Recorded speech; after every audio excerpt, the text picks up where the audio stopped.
Hi guys, welcome back to 2G Productions. My name is Tom and we are back for another Guildball How to Play video. And this is actually going to be the start of a new series where we kind of look at key captains and players and give you an introduction on how they play together. So quite simply, these match reports are going to have 3 players on three, yeah, I can count, and they are going to be playing up to 8 victory points. So it'll only be a couple of turns and it'll really give you a good indication of the plays and traits that they are able to conduct. Now we're going to start this one by looking at Tapper Brewers versus Honor Masons, because they're the two that come in the Kickoff set, which is your starter set for Guildball.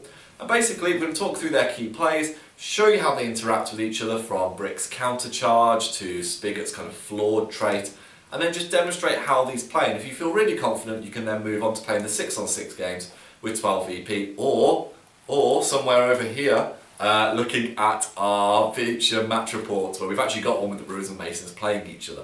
So as a really quick introduction, you've got Tapper, who is really kind of beat down, smash up captain, where he really likes kind of ganging up bonuses with his teammates. They like to isolate a target, beat them down, and then kind of buff themselves with heroic plays to get a goal. Whereas Honor Masons, on the other hand, are very much a team synergy group, where Honor, the captain, very much likes to buff and kind of mess around with activation order to assist her teammates. Now, the Brewers are very well known for having very short playbooks with high attack. So if they can get this ganging up bonus, they're very good at achieving wraps, which do a lot of damage. Whereas the Masons, on the other hand, have got quite reliable playbooks, where they have momentous damage load down, momentous results in general, and then less as they go up. So you can reliably generate momentum. So you can expect both these teams to be very, very equally pitched. Now, if you do find this useful, please do hit the subscribe button. I'm going to go to the team matchups in a second, but if you are interested in supporting our channel, please consider our Patreon, which is the link below, where we give exclusive match reports, exclusive painting tips, podcasts, all manner of stuff. So if that does interest you, check it out. If not, I really hope you enjoy the video, and I'll see you afterwards. And so we're going to start with our Masons team, and as you can see, we've got the captain Honor in the middle, followed by her sister on the left, Harmony, and the big line back blocker Brick. Now, the Masons are really well known for their tactical versatility, the fact that they can switch between a scoring game to a beat down game with ease, and Honor is perhaps one of the best examples of that. She's got a really strong playbook, and she's also got the ability to kind of assist her teammates to buff them really, really well. She's really well known for her signature play, which is superior strategy, which allows people to have a second activation, and her and Harmony are also able to kind of mess around with the activation order. Now, in this battle report, this short introduction, we're going to try and introduce you to Brick's counter charge, because it is one of his best known plays, and it also affects another player on the team, which is Marbles, the mascot, who is a definite recommendation to play with these players. Now, the counter charge is like a blocking play. That means if a player walks towards Brick and gets within a zone, he will break up the activation and charge straight at them. So we'll definitely want to show that off to you. Now, these Masons are 3 of what we call the Kickoff 6. They're with Flint, with Mallet, and with Marbles, the mascot. They're a really, really strong, cohesive unit. And when we look at the next captain for the Masons, Hammer, you'll see the versatility compared to his outright power. So without further ado, we'll have a look at the Brewers.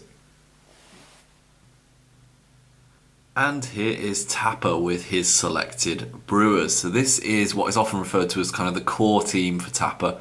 Obviously, you've got the captain himself in the centre. Severe beatdown captain, really, really good as a last activation each turn, or a first activation, to put out knockdowns, hook people, pull them to the ground, beat them up, set up those ganging up with his 2-inch melee zone, and also put up commanding aura, which is a really good ability for boosting the damage output of his teammates. To the left, you can see the superstar striker Friday, who's an exceptional, speedy, kind of getting out of dodge character, who has also got a really, really good long-range shot thanks to heroic plays. And on the right-hand side, we've got Spigot, who's arguably the most useful character in the team. He has got a very short playbook, gets bonuses for attacking knockdown targets, has tooled up to make people stronger, and has also got a heroic play that makes people faster. So he's a really good example of a toolbox character, in the sense that he can really help all the other teammates really easily. Now, in terms of this matchup, what the Brewers will be looking to do will be obviously get the ball to Friday so she can get a goal in the bag, and then try and do some beatdowns with Tapper and Spigot. Now, most of your influence will flex between Spigot and Friday, depending on what you're going to do, with Tapper retaining quite a heavy stack. Now, if you wanted to expand this team, we've got all manner of suggestions for you, but I definitely recommend starting with a Kickoff box, So you've got some more players that you can make use of, especially the mascot Scum, who's really useful with Tapper and Friday. So anyway, we'll go to the kickoff for this match. So for the purposes of this video, the Brewers team are going to kick off first, and we're going to kick off with Spigot. So, quite simply, he's got a 5-inch base move. Should just pop him in this position here. And we're going to show you the first useful thing about Spigot as a toolbox player. He's got something called Football Legend on the back of his card, and what that does is gives you an extra 1-inch distance to your kicks and an additional dice. And because it affects all friendly models, Spigot being friendly to himself, he can potentially add another inch to his kick and an extra dice. That's exactly what he's going to do. So we would normally have a 3-dice kick, but he is going to gain an additional die for this kick off. So we're going to see if he's successful. Looking for a 4+, and look, he absolutely smashes it. And then we get to see which direction we want it to go in. So we're going to use green for direction, and we're going to use our Brewers dice for distance. So it's going to go in the 4, 2 inches, which is quite simply just to that position there. And we will go to the influence allocation for the start of the first turn. And this is how things look at the start of the first term in terms of influence allocation. Now, starting with the Masons, Brick has nothing on him, and that is largely because he is a very good what we call battery player, which means he really doesn't need a lot of influence to do a lot of good work. So he has donated his 2 influence over to Honor, who's got all manner of first turn shenanigans that we're going to show off in a second, while Harmony keeps her generated 2. Likewise, Spigot doesn't really need a lot at the moment with the position that he's in, so he has got 1 in case he wants to tool up Tapper. Tapper's got a full stack on him. For now, he's got a full 5. That just basically is a way of putting off opponents, the fact that he can do a lot of damage. You can see both captains are loaded up. And Friday's got 2 on her, which she will aim to try and see if she can get off some dirty knives to cause some poison damage. So the Masons are going to start, and basically they're going to try and see if they can move the ball around and set up for what could potentially be an early turn goal. So the Masons are going to start with their captain Honor, and she's going to see if she can pull some of her shenanigans. So Honor has a range of toolbox abilities that allow her to kind of interfere and influence the activation order of a game. For instance, she's got a play called Superior Strategy, which she's going to start by using. And it is one of the most costly plays in the game at a whole 4 influence. What Superior Strategy allows you to do is anyone within 4 inches, you can grant a second activation to, as well as an additional point of influence. So as you can see, we're going to give Harmony another point of influence, and we are going to give her what is essentially a second activation. So she has got 2 in the bag, potentially, if she would like it. Afterwards, what we're going to do is move up with Honor, just within 1 inch of the ball, to snap it, like so.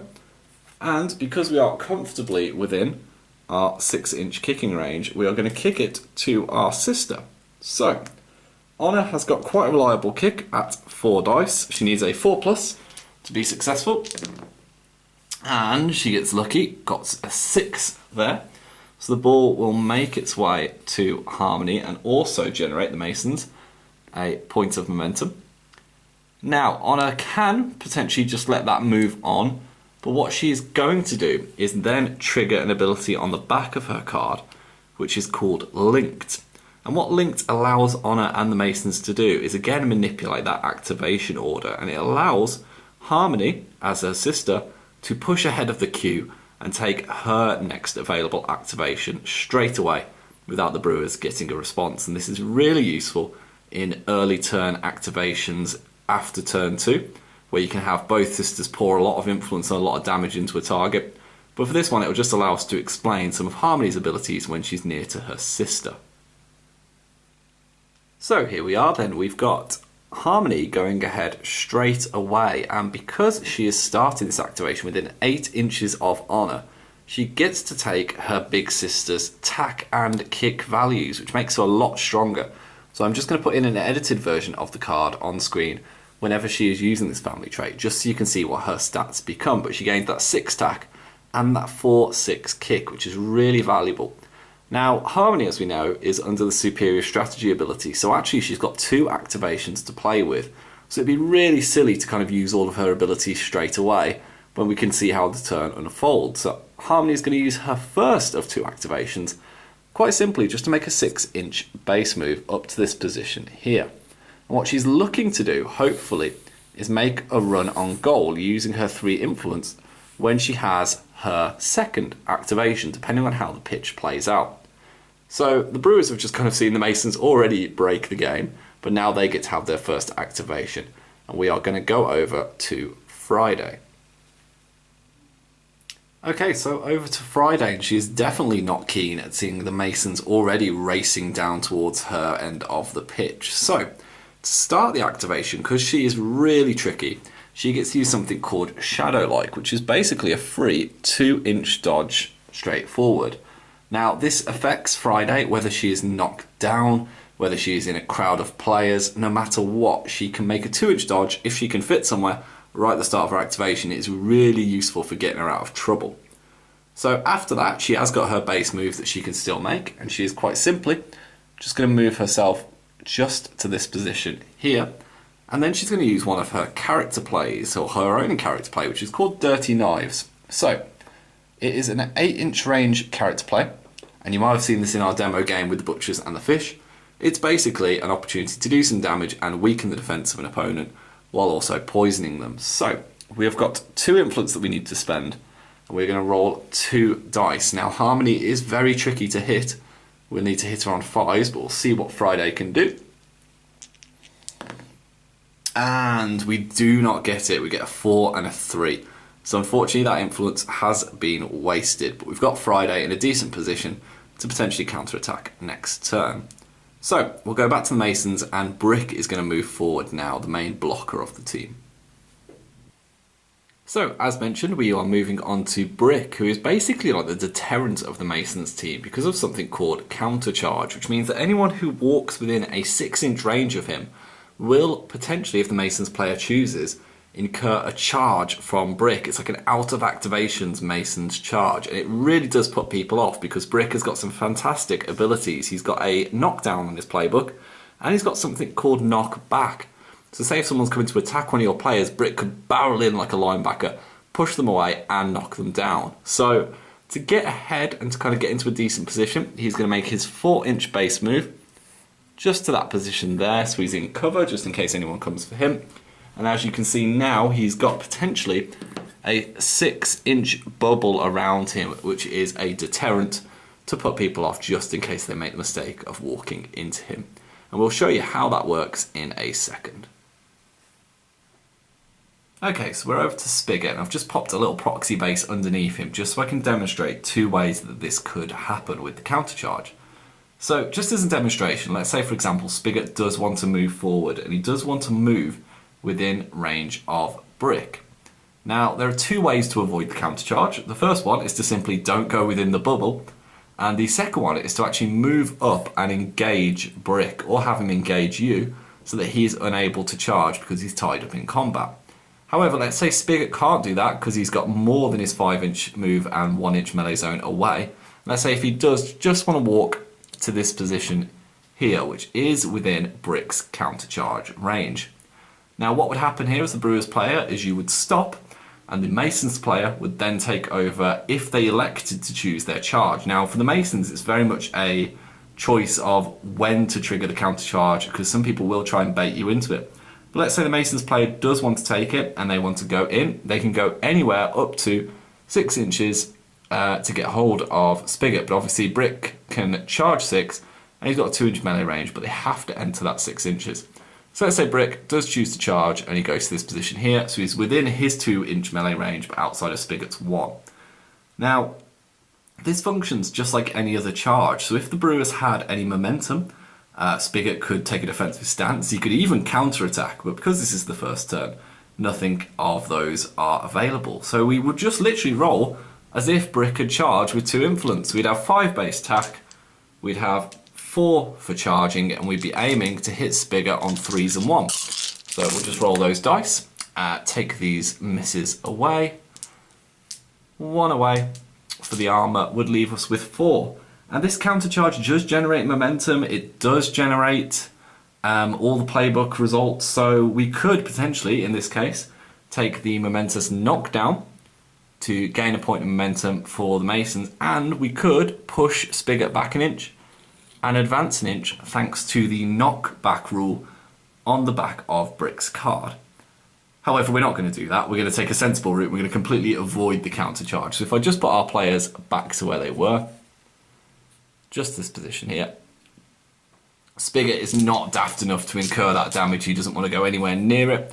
So what he's actually going to do instead is he's just going to simply move just to this position here, within 4 inches of Tapper, and spend his 1 influence to tool his captain up. And you'll see Spigot uses quite a lot in the sense of increasing Tapper's damage rate, because Tapper can deal a hell of a lot of pain when he wants to. Now, this allows Spigot to kind of stay safe for a while. If he had a momentum, he might want to use heroic play, which we'll demonstrate next turn. But for the moment, the Masons are in a bit of a pickle because Harmony has got to take her second activation, whereas usually a superior strategy allows you the last activation of the turn, which basically means you get to control the momentum race if you can get off anything good. But it does mean that Harmony's got to run into her goal and aim to get the goal without Tapper dealing damage afterwards. We will see how that works out next. So, as we said, Harmony is going to have to go for the goal here. Now, she still benefits from the family trait, because that lasts the entire turn, and she's going to use her second superior strategy, thankfully, activation, to move up. Now, she's got 3 influence on her, so realistically, she wants to be able to move up, deal a bit of damage, bounce away, and then head for goal. So she's going to make her 6-inch basic move just to this position here. And she can safely go and attack Friday, because Friday has no momentum to play with, and it basically means that she can make use of Honor's tack that Harmony's borrowed. So we have a swing. Our normal 3 tack, which is not great, becomes a mighty 6, which is really good because Harmony's got quite a good playbook. And we are going to swing and aim for 4s and 1 against Friday. And look at the many misses there. So 4 miss, 1 away from armor is quite simply going to be a single point of damage done to Friday, which will knock her down to 11 health. And then Harmony is going to simply spend 1 of her influence to make an acrobatic 2-inch dodge, to dodge to this position here, which is outside of Friday's melee zone, so she will not be being engaged. And she's going to have her final one and the point of momentum from earlier to have a kick on goal. Now, because we've got the family trait up, we have got a 4 dice kick as opposed to a normal 2 dice kick over 6 inches, and you can see straight past Tapper here. So we need a 4+ for it to be successful, and as you can see, Harmony has been successful, which will generate the point of momentum back, which she's going to keep hold of, and also get the Masons halfway to victory. So the Brewers are going to kick it back out off camera, and then they will go to their next activation afterwards. So we've just proven the effectiveness of the Masons using their superior strategy. They've bagged themselves 4 points and they've got a goal influence to play with the next turn. So we're now going to demonstrate where the Brewers are particularly powerful, and that is a late turn Tapper kind of barreling in and delivering a boatload of damage. Now usually Brewers players will like to move him up with dodges from passes or using Spigot's heroic play.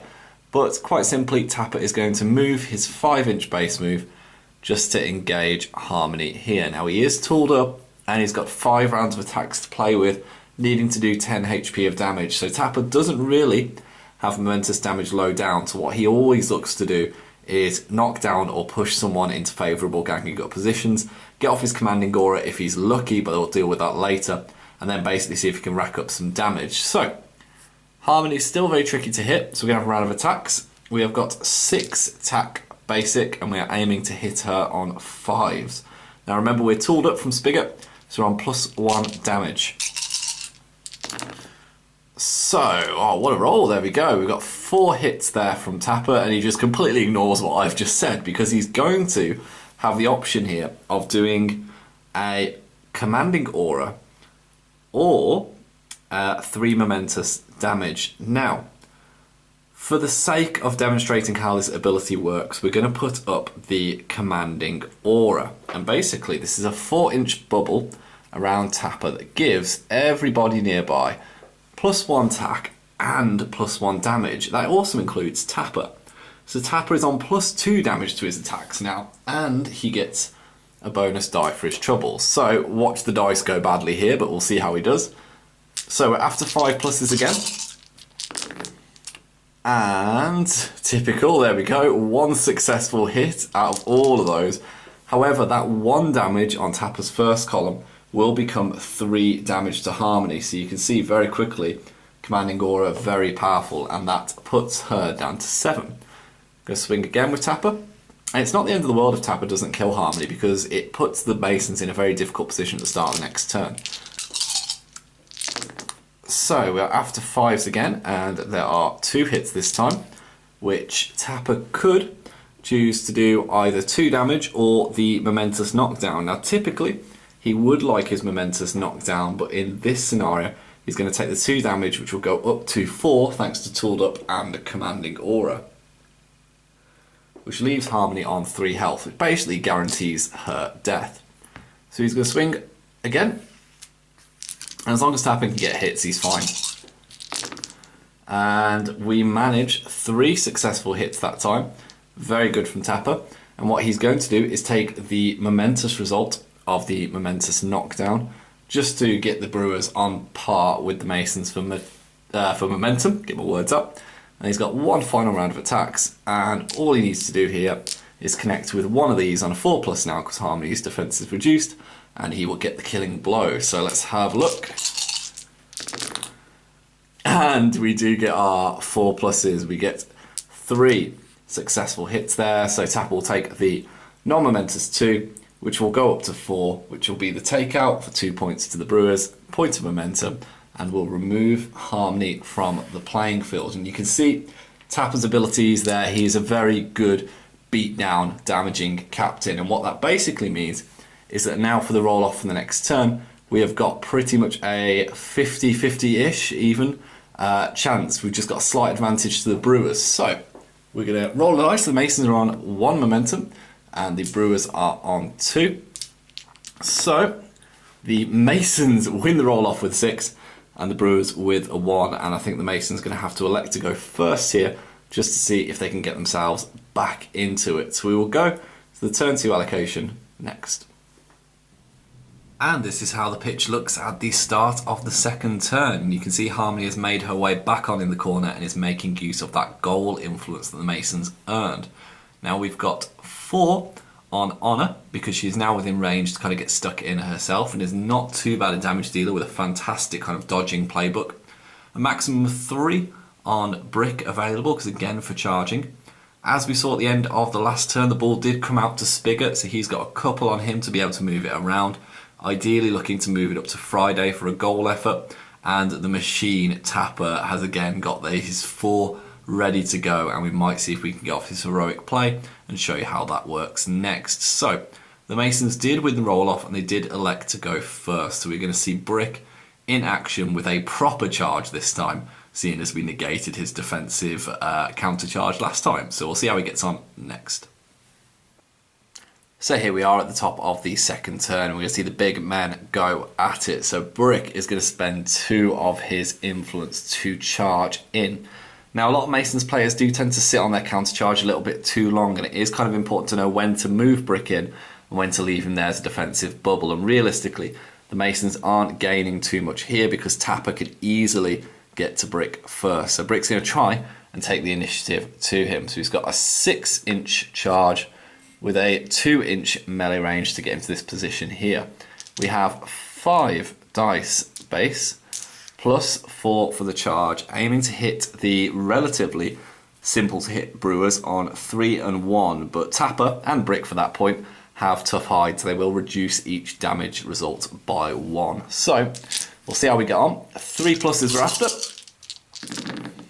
and Brick doesn't roll too badly at all. We'll take 3 misses away.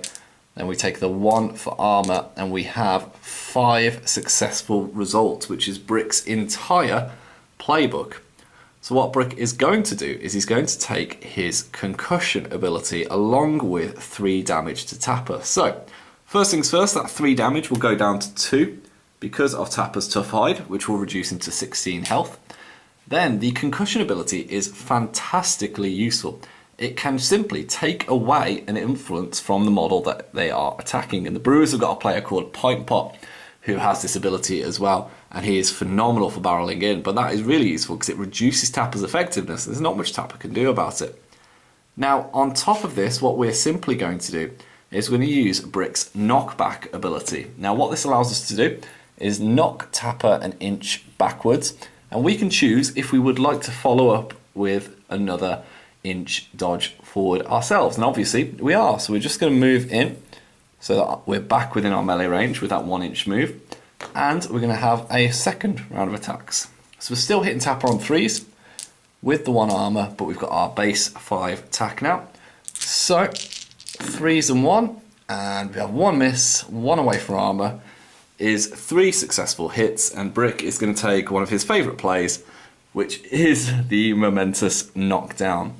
And once again, because it is a successful playbook result, it doesn't have to be any damage, Brick is going to again knock Tapper an inch backwards, and he is going to follow up his advance. Now, the reason Brick can do the follow-up is because his counter charge is now active again, because Tapper is not engaging him.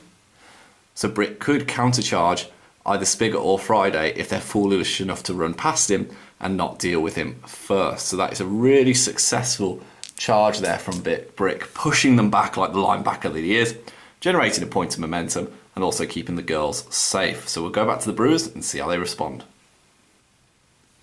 Okay then, now because of Brick's shenanigans, he's kind of forced the Brewers to take a different set of activations really, because Tapper really does need to tie Brick up.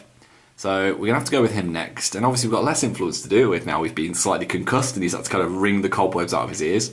So Tapper is going to spend his movement to stand up, because he really doesn't need to be moving too much this turn, and he's going to spend 1 to have a swing at Brick. Now, Brick isn't really going to aim to counter-attack here because he's very much aware of Tapper's ability to dish out knockdowns with relative ease. So all we're going to do is have our 6 tack and have a swing at Brick, who is 2 defense and 2 armor. So, and 1 miss, 2 away for armor is 3 successful hits for Tapper, and that will be the momentous knockdown as he returns the favour. And this is where Tapper really likes to be. So, we're going to have another round of attacks. And because Brick, this is the downside to Brick when he does get tied up, because his defense is only 2, he can't go below that with the minus for the knockdown. So actually he grants another die to Tapper. And that is where things are potentially a bit more dangerous. So, still 2s and 2 that we're after. Everything hits from Tapper. So take the 2 away and we have got 5 successful hits, which is Tapper's full playbook. So, we could potentially go with the commanding aura, or we could instead get some momentous damage, and the Brewers are looking for momentum for this potential goal run that is coming. So what we're going to do is we're going to take the momentous 3 damage, but that will go down to 2 because of Brick's tough hide, and then we've got 1 item left in terms of influence, so we'll have another swing, and we get our dice back.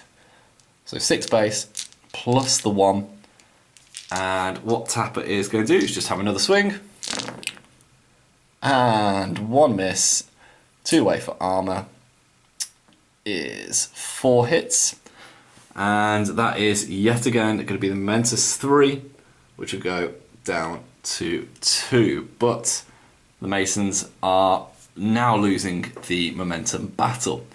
So what Tapper is then going to do, because he has got all this momentum, he's going to trigger heroic play, and this is what the Brewers have more than anyone else. They don't really have many legendary plays, but they have a hell of a lot of heroic plays. And Tapper is going to use his one, which is called Old Jake's, and this will spend a point of momentum, and it will allow him to allocate 2 influence with friendly guild models within 6 inches, which is really, really useful. So allocate means that it can go up to their maximum limit, but it cannot exceed it. Otherwise you'd have the word gained.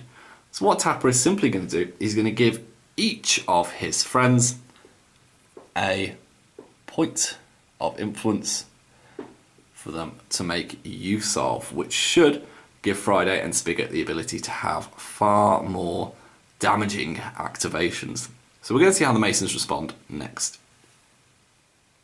So then, back with the Masons, and the sisters are not going to pull any of their shenanigans this time round.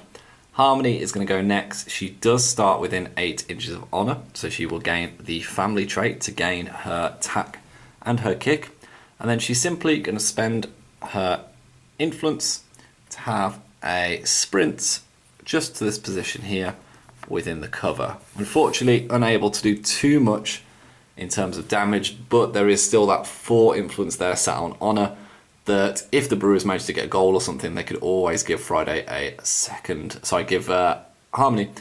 activation to get the ball back up the pitch. But we will see what the Brewers do now they've got Brick at their mercy. So we're now at a situation where the Brewers want to be. They've got a downed victim nearby, momentum to burn, and ganging up bonuses. So this is absolutely ideal for them. So Spigot is going to go next, and he is going to use his heroic play, which is called Times Calls. So we're going to spend our point of momentum to pop this up. And what this ability allows Spigot to do is it gives him a 4-inch aura in which that he can give models nearby a +2/+2 moves. It's really useful for Friday, who goes on a goal run. It's also really useful because if he's within 4 inches of Friday, she goes from 4s and 1 to 5s and 1 in terms of her defence. So Spigot's base move, now because it affects himself, goes from a 5 to a 7, so he's super manoeuvrable. But all he's going to do is move himself just round to this position here. He has got 3 influence available to play with, and the first one he is going to take is quite simply going to be to try and pass the ball to Friday. So, as I mentioned earlier, Spigot has got a 3/6 kick base, but because he's a footballing legend, he gains the extra one as well. So all he needs is a 4+ for him to succeed, and he does, which generates a point of momentum for Friday to potentially use for her goal. Now Friday's not going to make a dodge or anything, she's just going to stay there. Anyway, as we said, Spigot has now got the ability to wail on Brick because he's also got Tapper engaging, as we saw earlier on, which is going to give him ganging up bonuses. But being a Brewer, Spigot absolutely loves kicking the boot in to downed targets. He's actually got a character trait called Flawed, which means that any knockdown target he's attacking, he gets +2 tack. And Spigot is one of the best in the game once he's got tack bonuses. So, 5 tack base, we gain 1 and 2 for this Flawed trait, and we gain another one for Tapper engaging.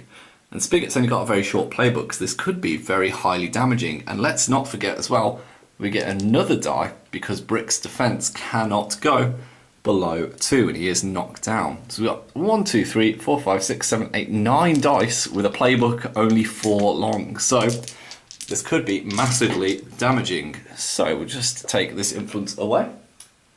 And I've managed to just chuck a dice on the floor, so I'm just going to get another one. And we're after 2s and 2. So we've got 2 misses, 2 away for armour, and you can see there we've got 5 successes. That is a wrap. Now, as we mentioned, Brick has got Tough Hide, so the Spigot result will have to be a momentous 3 damage, which will go down to 2 on Brick because of his Tough Hide. And unfortunately the wrap would be a single point of damage, but the Tough Hide will negate it.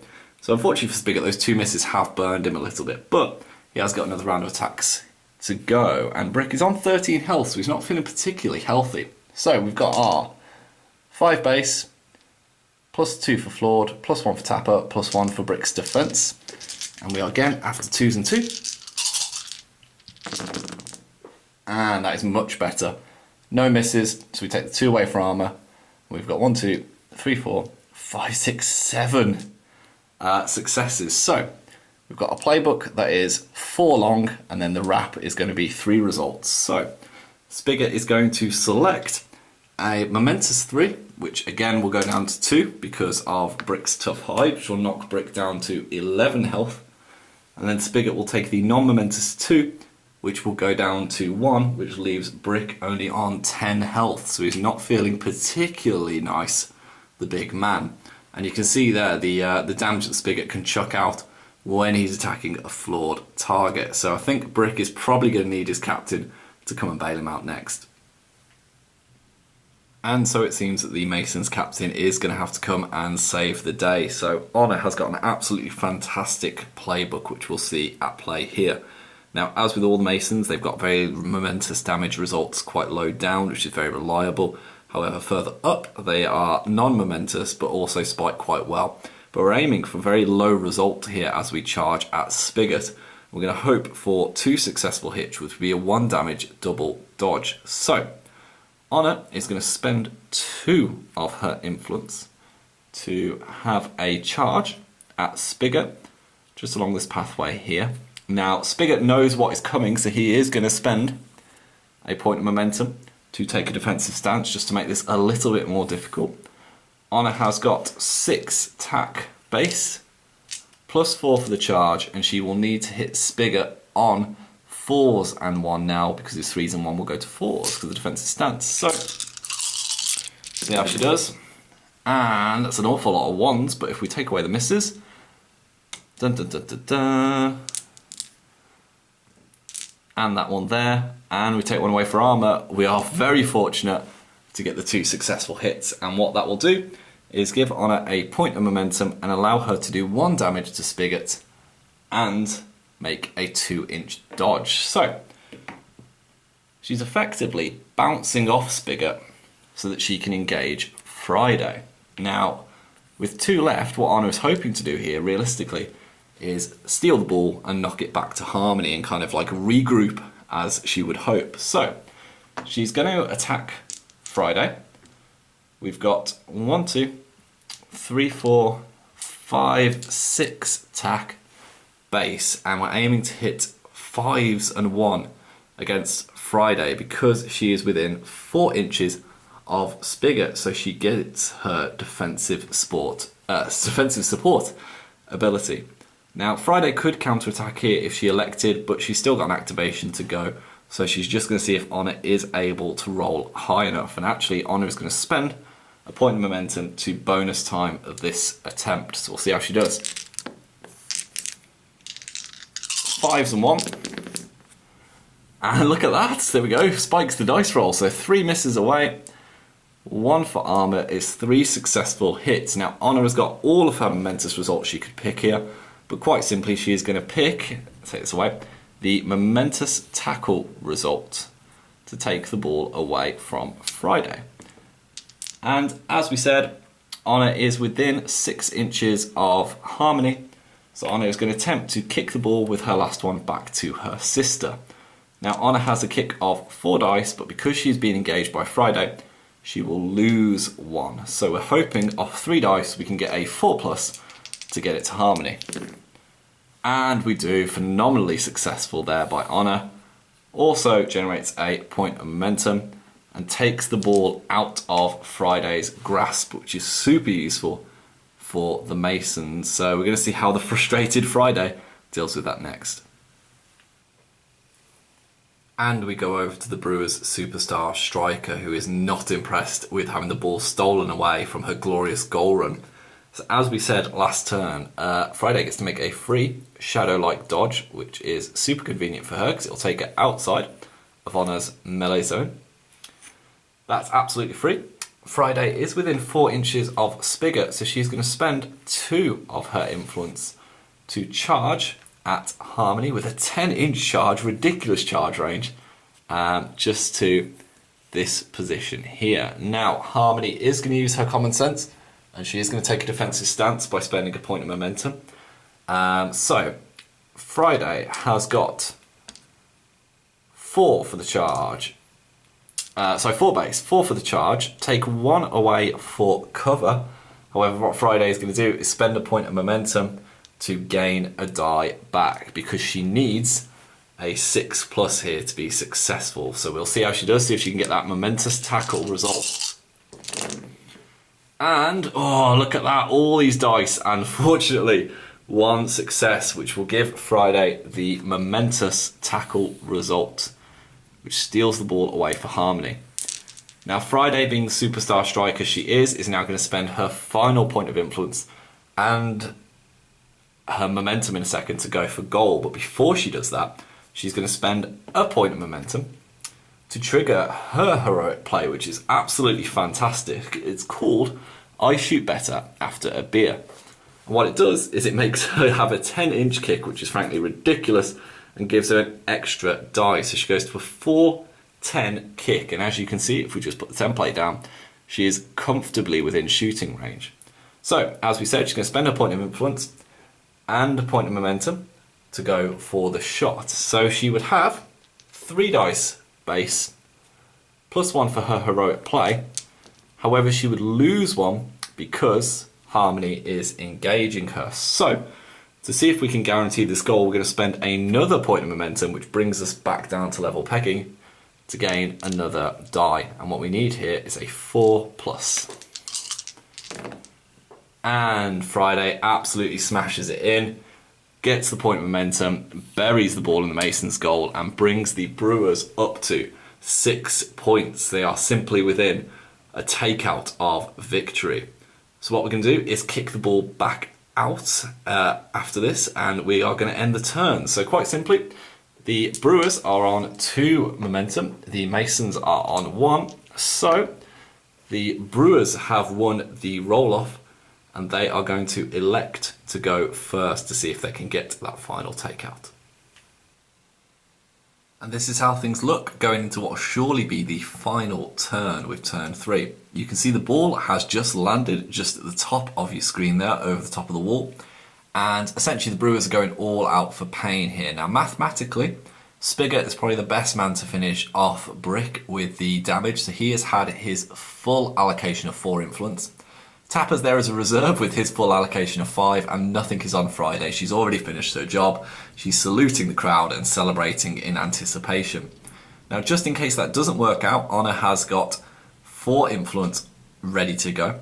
We've got 2 on Harmony in case she needs to fetch the ball, and 2 on Brick just in case he survives. But it's looking very, very unlikely as the Brewers go into the first activation of turn 3.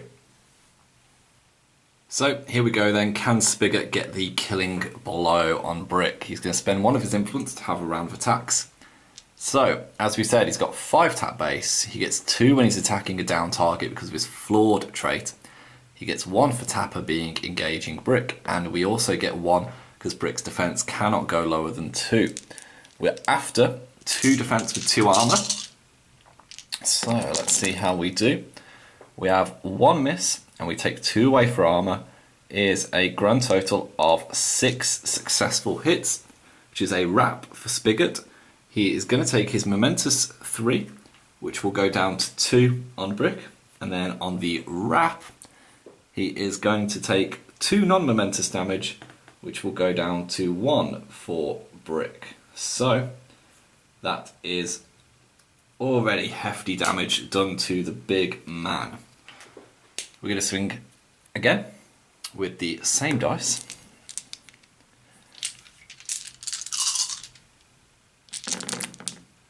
And no misses that time, so we take 2 armor away. We've got the 4 for our playbook, and then we've got 3 on the wrap. So we're going to take the momentous 3, which again will go down to 2. And then we're going to take the non-momentous 2, which will go down to 1. So you can see a pattern emerging here. We are going to swing once more. Brick is very close to the end of his rope here. No misses, 2 away. Momentous 3, which will go down to 2. And then a non-momentous 2, which will go down to 1. And I think, if I've added up correctly, final round of attacks.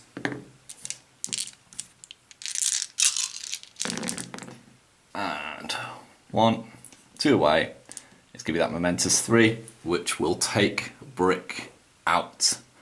So that gives the win to the Brewers team, and you can see the phenomenal damage that they are able to output once they get a isolated target. And you also saw some of the Masons' shenanigans with their double activations, their superior strategies, and you even saw the counter charge at play just in case you encounter it in one of your games. So we're going to go to the post-match summary now, and I'll just talk you through any extra bits before we sign out. And we are back, and what a match that was! How good was that, with the Brewers kind of eking out the win at the end after Masons had a really strong kind of start, and I really hope that shows the shenanigans that Honour and Harmony can do with the kind of superior strategy and the family trait and the link. They are really potent together. Another really good use is kind of stacking them both up with influence in a game. Have Honour go first, then have Harmony go straight afterwards, and you've basically got 10 unanswered influence that can really damage people. Brick's counter-charge is often something that's really confused amongst new players, so I hope that was clear, kind of demonstrating how that will work. You can take defensive stances, you can counter-attack it, even though it is within like your turn when it happens to you. So just keep that in mind, and I think those are things that Masons players really do need to get their heads around, because that bubble of blocking people that Brick has really is off-putting, and when you bring in Marbles, the mascot, afterwards, it's even more so because they both have it. As for the Brewers, I hope that was a really good demonstration of the damage that Tapper could just do when he just decides to go beat up people. Spigot is just one of the best players in the game. His playbook, his floor trait, his movement, he's tooled up, you saw all of it there, he's so good. And as for Friday, with her shooting abilities, you know, she just wanders in and smashes the ball in the back of the net. Now obviously this was a demo game, so in a real 6-on-6 you're going to see very, very different things happening with counter-attacks and defensive stances and all manner of different stuff flying in, but I hope that was a really good indication of how these plays work. Now if you are interested more in these two teams, I definitely recommend our match reports. We have got a Brewers versus Masons one with the Kickoff 6, so you'll see these players that you're familiar with along with 3 other players and see how they interact with each other. It's a really good match as well between myself and Jamie. If you're interested in the other captains though, Esther's and Hammer, that is going to be our next episode, and they are wildly different. You know, Esther's is very much a supporting captain, whereas Hammer is just a super solo, we call her, where he just comes in and just smashes everything himself, really, really strong. So as always, if you've enjoyed these videos, please do give us a like. I almost said link in the last take of this, like, subscribe to us, and obviously please do check out our Patreon, because we've got some awesome stuff on there that will hopefully kind of, you know, add to the depth that our channel can bring. As always, if you've got anything, please drop us a comment and contact us on Facebook or social media or anything at all if you've got any questions. And we will catch you in the next video. See you later.